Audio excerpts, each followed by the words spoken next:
আমরা লাস্ট প্রায় 5টা সেশন ধরে নিফটি ব্যাংক নিফটির মধ্যে একটা ভালো র্যালি দেখতে পাচ্ছি। নিফটি আজকে তার লোয়ার লেভেল থেকে 270 পয়েন্ট, ব্যাংক নিফটি প্রায় 800 পয়েন্টের ভালো র্যালি দেখিয়েছে। এছাড়াও মিড ক্যাপ এবং স্মল ক্যাপ ইন্ডেক্সেও আমরা পরপর 4 দিন ধরে ভালো র্যালি দেখছি। গতকালই আপনাদের সাথে ভিডিও শেয়ার করেছিলাম যে নিফটির মধ্যে ভালো মুভ আসতে পারে। তো আজকে আমরা মর্নিংয়ে দেখলাম নিফটি কিন্তু একটা ভালো বাই অপরচুনিটি আমরা দেখতে পেয়েছি। গতকাল ভিডিওতে সেটাও শেয়ার করেছিলাম যে নিফটি যদি 23,100 থেকে 150-এর কাছে আসে সেটা কিন্তু একটা ভালো বাই অপরচুনিটি হতে পারে। তো আজকে নিফটিকে আমরা লো দেখেছি 23,132, সেখান থেকেই নিফটির মধ্যে কিন্তু একটা কনস্ট্যান্ট বাই এসছে, যেটা নিফটি ওপরের দিকে 23,402 পর্যন্ত হাই তৈরি করতে দেখেছি। হ্যাঁ, সেখানে কিছুটা প্রফিট বুকিং নিফটির মধ্যে এসেছে এবং এই প্রফিট বুকিং আসাটা খুবই স্বাভাবিক। আমরা কনস্ট্যান্ট নিফটির মধ্যে একটা প্রায় 6%-এরও বেশি র্যালি দেখেছি, 1400 পয়েন্টের মতন। এছাড়াও আমরা দেখছি ডাউন জোনের ফিউচার নেগেটিভে ট্রেড করছে, আর এখন উইকেন্ড এসেছে, যার ফলে যাদের ভালো প্রফিট রয়েছে তারা একবার প্রফিটটা তারা বুক করছে। তার জন্যই কিন্তু আমরা ক্লোজিং টাইমে নিফটিকে একটু নিচের দিকে ক্লোজিং দিতে দেখলাম, যেটা 23,350-এর কাছে। নিফটি এই যে লোটা তৈরি করেছিল 4 মার্চ, সেটা হচ্ছে 21,964, সেখান থেকে নিফটির মধ্যে আমরা 6%-এরও বেশি অর্থাৎ 1400 পয়েন্টেরও বেশি একটা আপসাইড দেখতে পেলাম এবং এর ফলে আমাদের ইন্ডিয়ান মার্কেট ক্যাপিটালাইজেশন বেড়ে 26 লক্ষ করোড়ের বেশি হয়েছে। এবারে আসছে ব্যাংক নিফটিও গতকাল আপনাদের সাথে ভিডিও শেয়ার করেছিলাম যে 50,250-এর ওপর ট্রেড করলে ব্যাংক নিফটির মধ্যেও আমরা একটা ভালো মুভ দেখতে পাবো, যেটা আজকে দেখলাম ব্যাংক নিফটি ওপরের দিকে 50,650 পর্যন্ত হাই তৈরি করেছে। তো ব্যাংক নিফটির মধ্যেও আমরা লাস্ট 5 দিন ধরে কিন্তু একভাবে র্যালি দেখেছি, যেটা 47,750 থেকে 50,650 পর্যন্ত অর্থাৎ প্রায় 3,000 পয়েন্টের মতন একটা র্যালি দেখতে পেয়েছি। এছাড়াও আমরা কোটাক ব্যাংক নিয়ে আলোচনা করেছিলাম। কোটাক ব্যাংক কিন্তু আজকে আমরা দেখলাম খুব ভালো র্যালি দিয়েছে, প্রায় 2%-এরও বেশি একটা র্যালি এসছে। আর কোটাক ব্যাংক তার 40 মাসের পর আজকে সেই জায়গায়, তার যে 40 মাস আগে যে হাইটা তৈরি করেছিল সেই জায়গায় আজকে পৌঁছেছে। তো আজকের ভিডিওয়ে নিফটি ব্যাংক নিফটি আজ কিরম পারফরমেন্স করেছে সেটা নিয়ে ডিসকাস করলাম। আগামী সানডেতে নিফটি ব্যাংক নিফটির লেভেল নিয়ে যেরকম ডিসকাস করি প্রত্যেক সানডেতে সেই রকম ডিসকাস করব। তো আজকের ভিডিওয়ে আমি এবারে কতগুলো স্টক নিয়ে ডিসকাস করব। আপনারা এইসব স্টকগুলো নিয়ে ডিসকাস করার জন্য রিকোয়েস্ট করেছেন, সেই সব স্টক আলোচনা করব। ফার্স্ট যে স্টকটা নিয়ে আলোচনা করছি সেটা হচ্ছে সম্বর্ধন মাদারসন ইন্টারন্যাশনাল। স্টকের কারেন্ট প্রাইস চলছে 131 টাকা। স্টকটা আজকে আমরা দেখেছি প্রায় 1.93% একটা আপসাইড দেখিয়েছে। স্টকটা তার হায়ার লেভেল থেকে অর্থাৎ 216 টাকা থেকে আমরা দেখেছি প্রায় 45% ডিক্লাইন দেখিয়েছে। এই কোম্পানি হলো ইন্ডিয়ার লার্জেস্ট অটো অ্যান্সিলারি কোম্পানি।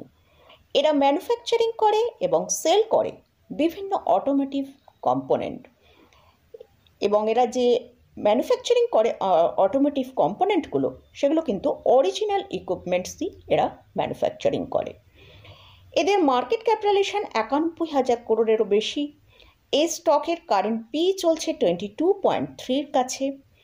স্টকটা কিন্তু এখন অনেকটা লোয়ার প্রাইসের কাছে ট্রেড করছে।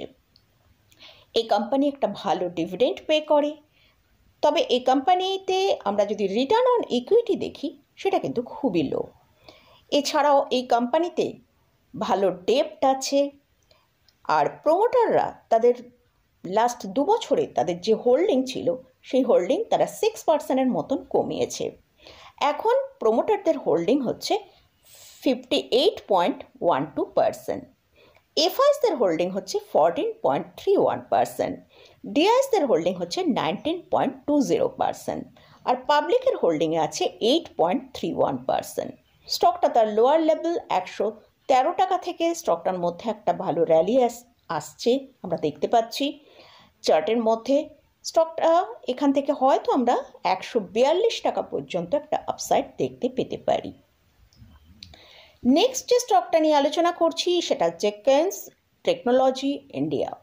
স্টকের কারেন্ট প্রাইস চলছে 4,745 টাকার কাছাকাছি। এই স্টকেও কিন্তু আজকে আমরা খুব ভালো একটা র্যালি দেখেছি, যেটা 2.24%। স্টকটা তার হায়ার লেভেল 7,730 টাকা থেকে প্রায় 50%-এরও বেশি কারেকশন দেখিয়েছে। সেই লোয়ার লেভেল থেকে আমরা কিন্তু স্টকটাকে এখন দেখছি স্টকটা কিন্তু একটা উপরের দিকে মুভ করার চেষ্টা করছে। এটা কনজিউমার ডিউরেবল সেক্টরে বিলং করে। এই কোম্পানি বিভিন্ন সেগমেন্টের ওপর কাজ করে, যেমন automotive, aerospace, defence, industrial, nuclear, medical, railway, internet of things, IT, বিভিন্ন সেগমেন্টের ওপর এরা কাজ করে। এটা একটা মিড ক্যাপ ক্যাটাগরির স্টক। এই কোম্পানির Q3 রেজাল্ট অর্থাৎ ডিসেম্বর কোয়ার্টারের রেজাল্ট কিন্তু খুব ভালো এসেছে। সেখানে সেলস এবং নেট প্রফিটের মধ্যে ভালো গ্রোথ রয়েছে। আর এই কোম্পানির যদি লাস্ট 3 ইয়ার্সের সেলস দেখি, সেখানে 62% CAGR এ গ্রোথ হয়েছে, এবং লাস্ট 3 ইয়ার্সের প্রফিট গ্রোথ যদি দেখি, সেটাও দেখতে পাচ্ছি 165% CAGR এ গ্রোথ এসেছে। তবে এই কোম্পানির নেগেটিভ পয়েন্ট যেগুলো আছে সেটা হচ্ছে এদের রিটার্ন অন ইকুইটি অনেকটা লো, আর এই কোম্পানির যে ক্যাশ ফ্লো সেটা নেগেটিভে ট্রেড করছে। মার্চ 2024-এ এদের দেখিয়েছে যে ক্যাশ ফ্লোটা সেটা -7 করোড়। আর এই কোম্পানির যদি শেয়ার হোল্ডিং প্যাটার্নটা দেখি, সেটা আমরা দেখতে পাচ্ছি যে প্রোমোটারের হচ্ছে হোল্ডিং আছে 57.75%, এফআইসের কাছে হোল্ডিং আছে 14.54% এবং ডিআইসের কাছে হোল্ডিং আছে 15.04%, আর পাবলিকের কাছে আছে 12.37%। আমার ভিউয়ার্স জিজ্ঞাসা করেছেন এই স্টকটা তিনি কি করবেন, স্টকটা হোল্ড করবেন না লসে সেল করবেন। দেখুন, আপনার স্টকের প্রাইসে কি প্রাইসে আপনার বাই করা আছে সেটা আমি জানি না, তবে আমার ভিউ অনুযায়ী স্টকটা ফান্ডামেন্টালি ঠিকঠাকই আছে, স্টকটাকে কিন্তু হোল্ড করা যেতে পারে। আর যদি আপনি সেল করতে চান, তাহলে এতটা লসে সেল না করে স্টকটা যদি এখন যেহেতু একটা আপসাইড দেখানোর চেষ্টা করছে, তাহলে স্টকটা একটু আপসাইড যখন দেখাবে সেই জায়গায় সেল করলে হয়তো কিছুটা আপনার লস কম হতে পারে। লাস্ট যে স্টকটা নিয়ে আলোচনা করছি সেটা হচ্ছে মুথুট ফাইন্যান্স। স্টকের কারেন্ট প্রাইস চলছে 2,357 টাকা। আমার ভিউয়ার্স জানতে চেয়েছেন যে স্টকটা তিনি হোল্ড করবেন কি না, আর কতটা স্টকটা ওপরের দিকে যেতে পারে। এই স্টকটা যেহেতু ফাইন্যান্স সেক্টরে বিলং করে, তাই এই স্টক কিন্তু আগামী দিনে একটা ভালো পারফরমেন্স করতে পারে। ফাইন্যান্স সেক্টরে ভালো র্যালি আসতে পারে, এটা নিয়ে অলরেডি অনেকগুলো ভিডিওয়ে আপনাদের সাথে আলোচনা করেছি। তবুও একবার বলি যে আমরা দেখি রিসেন্ট আরবিআই এর তরফ থেকে রেট কাট এসেছে, আগামী দিনে আরও হয়তো কিছুটা রেট কাট আসতে পারে। তো এইসব ফাইন্যান্স কোম্পানিগুলো লোন দেয়, তো যত রেট কাট হবে সেক্ষেত্রে কিন্তু ইন্টারেস্ট রেটটা যেহেতু কমে যাবে, তার জন্য কিন্তু লোনটা অনেক সস্তা হয়ে যাবে। তার ফলে মানুষ কিন্তু আরও বেশি লোন নেবে। তাই সেক্ষেত্রে কিন্তু এইসব কোম্পানিগুলোর ভেতরে আগামী দিনে একটা ভালো গ্রোথ আসার সম্ভাবনা আছে। এছাড়াও এই কোম্পানি ফান্ডামেন্টালি খুবই স্ট্রং। আমরা যদি Q3 রেজাল্ট দেখি, অর্থাৎ ডিসেম্বর কোয়ার্টারে এদের সেলস এবং নেট প্রফিটের মধ্যে কিন্তু ভালো গ্রোথ এসেছে। তাই এই স্টকটা লং টার্মের জন্য কিন্তু অবশ্যই হোল্ড করে রাখা যেতে পারে। আর এই স্টকের যদি আমরা একবার চার্টটা দেখি, সেখানে আমরা দেখতে পাচ্ছি স্টকটা তার হায়ার লেভেলের কাছে ট্রেড করছে এবং স্টকটা আপ ট্রেন্ডের মধ্যেই চলছে। তো এই স্টকটায় আগামী দিনে আমরা হয়তো এখান থেকে একটা 15 থেকে 20% রিটার্ন দেখতে পেতে পারি। তবে যারা নতুন করে বাই করতে চাইছেন, অবশ্যই কারেকশানে বাই করাটা বেটার, যেহেতু এই স্টকটার ভেতরে আমরা মার্কেটে এত কারেকশান হয়েছে, কিন্তু এই স্টকের ভেতর সেরকম আমরা কোনো কারেকশান দেখতে পাইনি। তো যদি এই স্টকটা একটু কারেকশানের নিচের দিকে আসে, সেখানে বাই করাটা আমার মনে হয় বেটার। তো মোটামুটি এইসব স্টকগুলো নিয়ে আপনারা আলোচনা করতে রিকোয়েস্ট করেছেন, সেগুলো নিয়ে আলোচনা করলাম।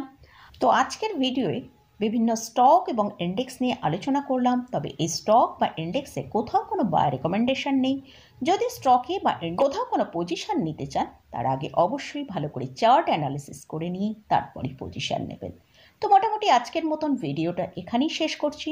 ভিডিওটা যদি ভালো লাগে অবশ্যই লাইক করবেন, শেয়ার করবেন, সাবস্ক্রাইব করবেন। ধন্যবাদ।